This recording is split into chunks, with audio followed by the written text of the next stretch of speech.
এই ভিডিওটা সবার জন্য নয়, শুধু তাদের জন্য যারা জীবনের কষ্টে একবার হলেও ভেঙে পড়েছে আর এখন মনে মনে ভাবে, আমি কি পারবো?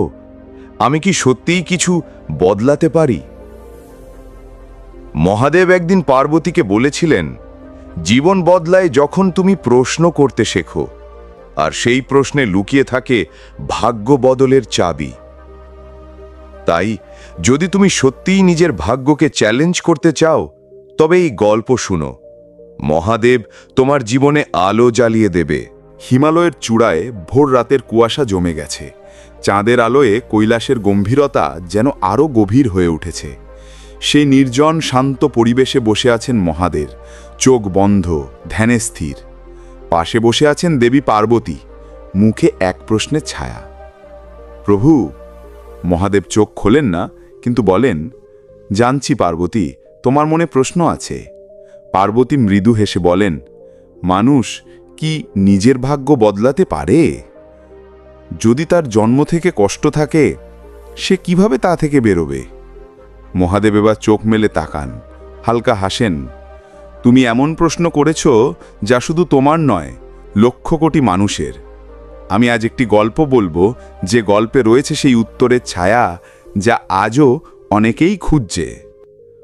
অনেক বছর আগে দক্ষিণের এক পাহাড়ি অঞ্চলে জন্ম নেয় এক ছেলে, নাম রুদ্র। জন্ম থেকেই দরিদ্র, মা বাবা এক দুর্ঘটনায় মারা গেছে, কোনো আত্মীয় নেই। গ্রামবাসীরা তাকে দেখে বলে, ওর কপালে কালি আছে। ছেলেটি ছোট থেকে কষ্টে বড় হয়। সকালবেলা রুটি জোটে না, রাতের ঘুম পাথরে, কিন্তু তার চোখে একটা আগুন ছিল। সে বলতো, আমি ভাগ্য মানি না, আমি নিজে তৈরি করব আমার দিন। তবে ভাগ্য তাকে সহজে ছাড়ে না। কাজ চায়, পায় না। সাহায্য চায়, পায় অপমান। প্রেম চায়, পায় প্রতারণা। একদিন চরম হতাশায় এক নদীর ধারে এক সাধুর কাছে বসে সে বলে, বাবা, আমি এমন কি পাপ করেছি যে ঈশ্বর আমায় দেখতে চায় না? সাধু বলেন, এই জন্মে না হলেও আগের জন্মে তুমি অত্যন্ত অহংকারী ছিলে, সেই কর্মের ফল তুমি এখন পাচ্ছ। রুদ্র বিস্ময়ে বলে, তাহলে কি আমি কিছুই করতে পারবো না? সাধু বলেন, সব করতে পারবে যদি নিজেকে চিনতে শেখো। ভেতরের আধারকে জিততে পারলে তুমি ভাগ্যের রচয়িতা হয়ে উঠবে।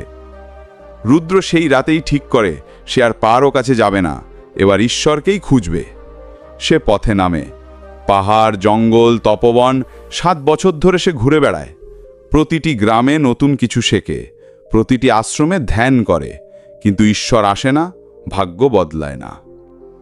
এক রাতে সে পৌঁছে যায় কৈলাস পাদদেশে। ঠান্ডায় কেঁপে কেঁপে সে এক সন্ন্যাসীর সামনে বসে পড়ে। আমি ঈশ্বরকে খুঁজছি, আর পারছি না, দেখাও আমায় ঈশ্বরকে। সন্ন্যাসী শান্তভাবে বলেন, তুমি নিজেকে চিনেছ কি? রুদ্র চুপ থাকে। তুমি এখনো নিজের লোভ, অভিমান, ভয়, অতীত এসব নিয়ে জড়িয়ে আছো।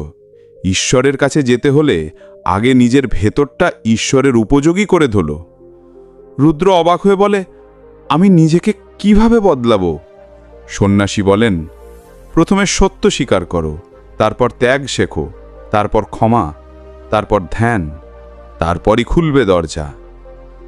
অন্যদিকে কৈলাসে মহাদেব বলেন, পার্বতী, ভাগ্য বদলানোর জন্য সবচেয়ে আগে দরকার আত্ম উপলব্ধি। রুদ্র ভাগ্য বদলাতে পারবে কি না সেটা এখনও তার কর্মের উপর নির্ভর করছে। পার্বতী বলে, কিন্তু প্রভু, কেউ যদি শিখতে চায়, তবে কি প্রকৃতি সাহায্য করে? মহাদেব চোখ বন্ধ করে বলেন, জীবন কখনো কারো বিরুদ্ধে নয়। জীবন চায় মানুষ শিখুক। যে সত্যি পরিবর্তন চায়, তার ভাগ্য মাথা নত করে। দেখা যাক রুদ্র কি করে। সেই রাতেই রুদ্র এক পাথরের ওপর বসে থাকে, চোখ বন্ধ করে নিজের জীবনটা মনে করে। নিজের অহং, প্রতিশোধ, কষ্ট সব সামনে চলে আসে। সে কাঁদে কাঁদে, গভীরভাবে কাঁদে। আর তখনই শুরু হয় তার ভেতরের মৃত্যুর যাত্রা। আর যেখানে পুরনো আমির মৃত্যু ঘটে, সেখানেই জন্ম নেয় এক নতুন ভাগ্য। 1. ভাগ্য শুধু জন্মের সঙ্গী নয়, কর্মের প্রতিফল। 2. নিজেকে জেতার মধ্যেই আছে ভাগ্যকে জেতার রহস্য। 3. সবার জীবনে একটা মুহূর্ত আসে যখন পুরনো আমি মারা যায় আর নতুন আমি তৈরি হয়, সেটাই ভাগ্য বদলের সূচনা। 4. প্রকৃতি তোমার বিরুদ্ধে নয়, তুমি যদি নিজেকে সত্যিকারে পাল্টাও তাহলে প্রকৃতিও তোমার পক্ষে হয়ে যাবে। রাত্রি গভীর থেকে গভীরতর হচ্ছে। আকাশে মেঘ নেই, কিন্তু ঠান্ডা এমন যে মনে হচ্ছে চারপাশের পাথরগুলো শ্বাস নিচ্ছে ধীরে ধীরে। কৈলাস পাদদেশে সেই পাথরের ওপরেই স্থির বসে আছে রুদ্র। তার চোখে জল শুকিয়ে গেছে, কিন্তু মনটা যেন নতুন করে কিছু অনুভব করতে শুরু করেছে। সে ভাবছে, আমি কি সত্যি নিজেকে চিনি? আমি তো শুধু আমার দুঃখগুলোকেই জানি, কষ্ট, বঞ্চনা, অপমান। আমি কি কখনো নিজের ভেতরের মানুষটাকে দেখেছি? 3 দিন ধরে রুদ্র উঠে দাঁড়ায় না, না খায় না ঘুমায়, শুধু ধ্যান করে, নিজেকে বোঝার জন্য, নিজের সত্য রূপ জানার জন্য। এক রাতে হঠাৎ মনে হয় কেউ তার পাশে বসে আছেন।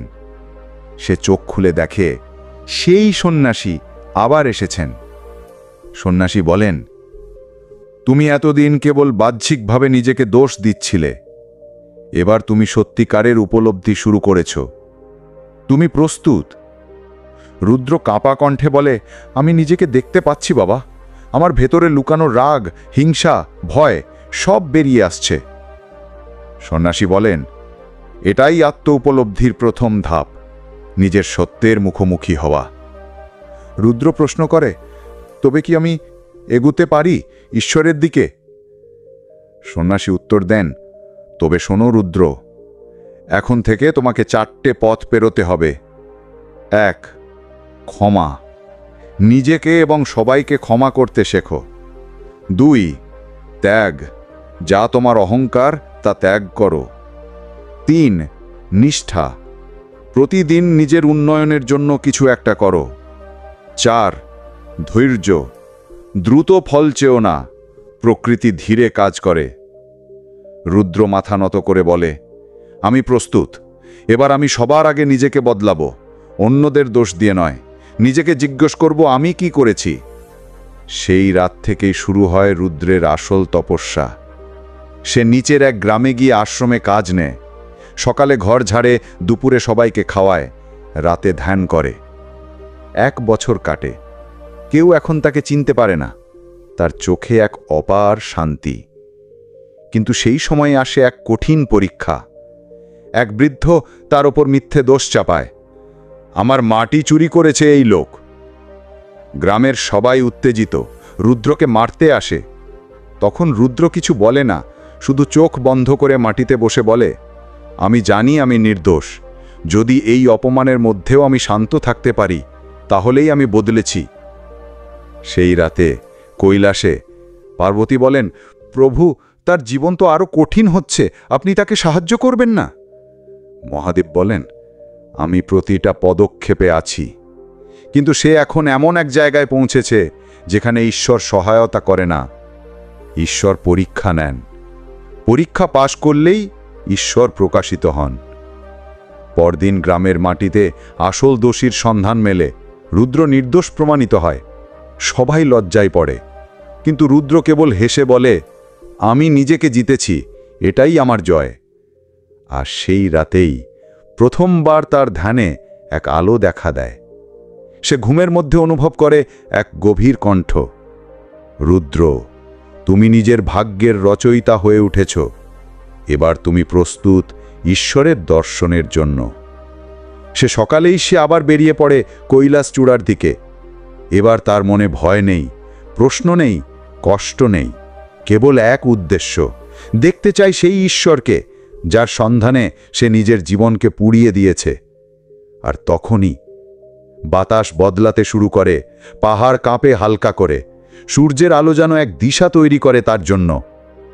সে পাথরের ওপরে বসে পড়ে, চোখ বন্ধ করে ধ্যানস্থ হয়। তখনই হঠাৎ কান্নার আলোয় ভেসে ওঠে এক রূপ, মহাদেব, ধ্যানে বসা, ঠিক তার মতোই। রুদ্র চোখ খুলে চেয়ে থাকে, অশ্রু ঝরে পড়ে। তার কণ্ঠ ফাটে, প্রভু, আমি তো আপনাকে খুঁজছিলাম। এত বছর ধরে আপনি কোথায় ছিলেন? মহাদেব শান্ত কণ্ঠে বলেন, রুদ্র, আমি তো সবসময়ই তোমার ভিতরে ছিলাম। তুমি যখন ভিক্ষা করে ফিরছিলে, আমি তোমার পাশে ছিলাম। যখন সবাই তোমায় অপমান করেছিল, তখনও আমি তোমার হৃদয়েই ছিলাম। তুমি শুধু তখনও নিজেকে চিনতে শিখোনি। রুদ্র অবাক হয়ে বলে, তবে কেন আমি এত কষ্ট পেলাম প্রভু? আমি তো কখনো কারো ক্ষতি করিনি। মহাদেব বলেন, তুমি পুরনো জন্মে অমঙ্কারী ছিলে, সেই কর্মের ফল ছিল কষ্ট। কিন্তু এই জন্মে তুমি সেই কষ্টকে গ্রহণ করে নিজেকে শুদ্ধ করেছ। কষ্ট ছিল তোমার শিক্ষার পাঠ, আর তুমি তা গ্রহণ করেছ বিনা অভিযোগে। এটাই তোমার জয়। রুদ্র কাঁদতে কাঁদতে বসে পড়ে, প্রভু, আমি শুধু জানি আমি ক্লান্ত, আমি শুধু শান্তি চাই, আর কিছু না। মহাদেব বলেন, তুমি আজ যা চাইছ শান্তি, সেটাই সর্বোচ্চ চাওয়া। কারণ যেই মানুষ নিজের কষ্টকে মেনে নিয়ে নিজের ক্রোধকে জিততে শেখে, সেই মানুষই প্রকৃত ভাগ্য বদলানোর ক্ষমতা রাখে। তুমি জানো রুদ্র, ভাগ্য কেবল একটি লেখা নয়, তা প্রতিদিনের আচরণে তৈরি হয়। ভাগ্য মানে কি বলো তো? রুদ্র মাথা নিচু করে বলে, আমি জানি না প্রভু। মহাদেব বলেন, ভাগ্য মানে কোন পথে তুমি চলবে। তুমি কি প্রতিকূলতা দেখেও সত্যের পথ ধরে রাখবে? তুমি কি কষ্ট পেয়ে নিজেকে বদলাবে? সেই সিদ্ধান্তগুলোর যোগফলই ভাগ্য। তোমার ভাগ্য বদলেছে কারণ তুমি কষ্টতে পালিয়ে যাওনি। তুমি বুঝেছ, ভাগ্য কোনো আকাশ থেকে পড়া কিছু নয়, সেটা তপস্যায় গড়ে নিতে হয়। রুদ্র বলে, প্রভু, তবে কি আমি এখন নতুন জীবন শুরু করতে পারি?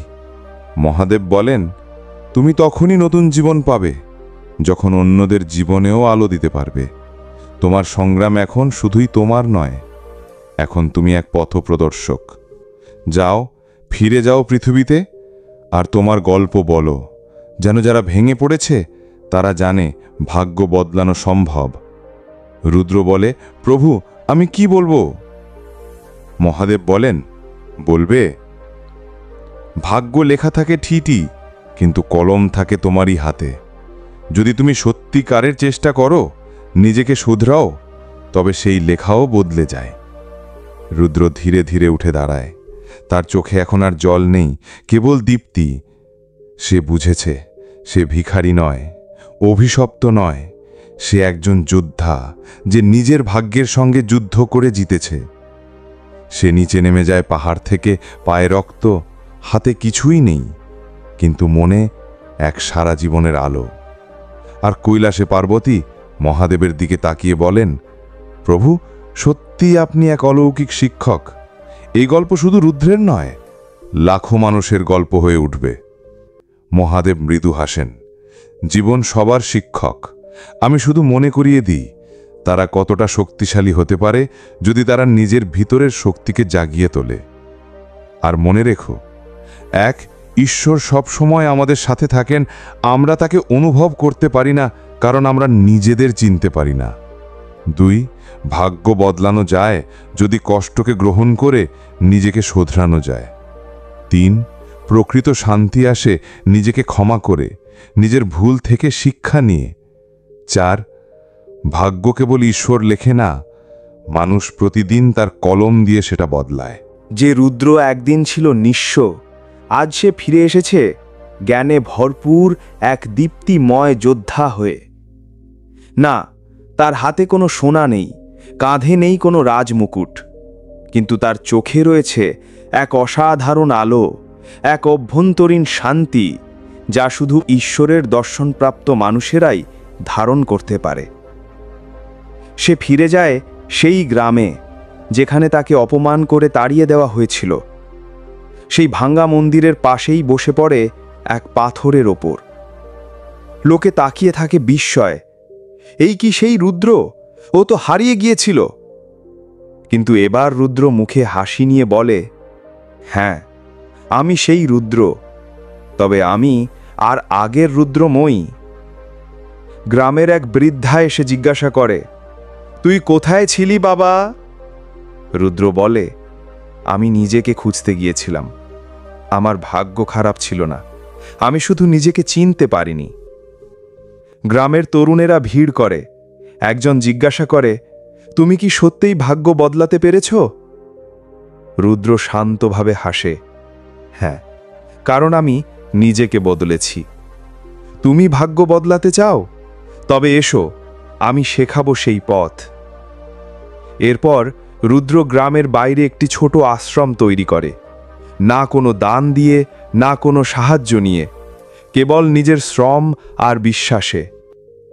সেখানে প্রতিদিন সে বসে পড়ে, জীবনের কথা বলে, ভাগ্যের ব্যাখ্যা দেয়, কষ্টের মানে বোঝায়। একদিন এক যুবক এসে বলে, আমার জীবনে কিছুই ঠিক হচ্ছে না রুদ্র, আমি ব্যর্থ, ভেঙে পড়েছি।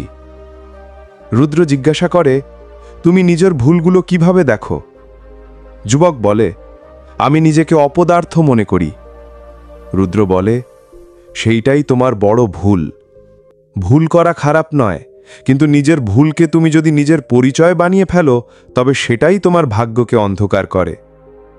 আরেক নারী এসে কেঁদে কেঁদে বলে, আমার স্বামী ছেড়ে গেছে, সন্তান কিছু বোঝে না, আমি আর বাঁচতে চাই না। রুদ্র তার চোখে তাকিয়ে বলে, তুমি তোমার ভিতরের দেবীকেই ভুলে গেছো। কষ্ট তোমাকে শেষ করতে নয়, তোমার ভিতর থেকে তোমাকেই জাগাতে আসে। যদি তুমি ওই কষ্টের দিকে চোখ তুলে তাকাও, দেখবে ওর ভেতরেই ঈশ্বর লুকিয়ে আছেন। দিন যায়, মাস যায়, রুদ্রের আশ্রমে হাজারো মানুষ আসতে শুরু করে। কেউ হার মেনে আসে, কেউ আশা নিয়ে আসে, আর প্রত্যেকেই কিছু না কিছু শিখে ফিরে যায়। নিজেকে ক্ষমা করা, ধৈর্য ধরা, ভালোবাসার নতুন অর্থ বোঝা, আত্মবিশ্বাস ফিরে পাওয়া। একদিন সেই সন্ন্যাসী, যিনি কৈলাসের পাদদেশে রুদ্রকে পথ দেখিয়েছিলেন, চুপচাপ এসে দাঁড়ান আশ্রমের এক কোণে। রুদ্র তাকে দেখে অশ্রুসিক্ত হয়ে প্রণাম করে।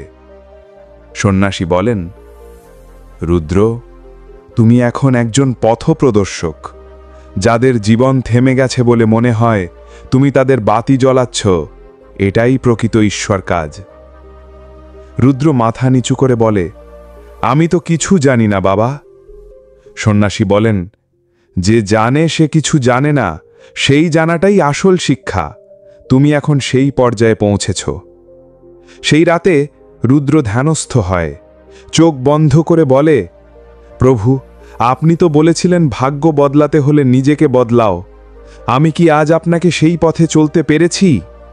আর তখনই তার ধ্যানে এক গম্ভীর কণ্ঠ শোনা যায়, রুদ্র, তুমি নিজেকে বদলে শুধু তোমার ভাগ্য নয়, বহুজনের জীবন বদলে দিচ্ছ। এটাই প্রকৃত তপস্যার ফল, এটাই ঈশ্বর সেবা। আর সেই মুহূর্তে রুদ্রের চারপাশে বাতাস হালকা করে কাঁপে, আকাশের তারা যেন মিটমিট করে হাসে। রুদ্র মাথা নিচু করে বলে, আমি কিছু না প্রভু, আপনি আছেন বলেই আমি আজ এই আলো ছড়াতে পারছি। নিজের জীবন বদলানো মানেই শেষ নয়, অন্যের জীবনেও আলো পৌঁছে দেওয়াটাই আসল লক্ষ্য। কষ্ট মানুষকে শেষ করে না, তৈরি করে। নিজেকে মেনে নেওয়া, নিজেকে ভালোবাসা, নিজের ভুল থেকে শিক্ষা নেওয়াই ভাগ্য পাল্টানোর আসল উপায়। একা জিতলে তা ব্যক্তিগত, কিন্তু অন্যকে জেতাতে পারলে তবেই তা ঈশ্বর সেবা হয়ে ওঠে।